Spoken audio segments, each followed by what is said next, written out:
In this guide, I will show with you step by step how to log in EuroBic Portugal banking. So guys, go to Google and search for EuroBic as you can see here.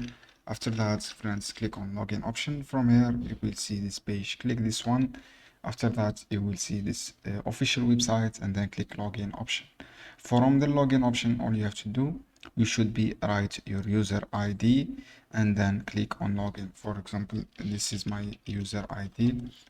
It is just a number and then click login. If you want to resend a code to access, click this option. This is for resend a code. Write your tax identifications number and then write your submit a request to log in.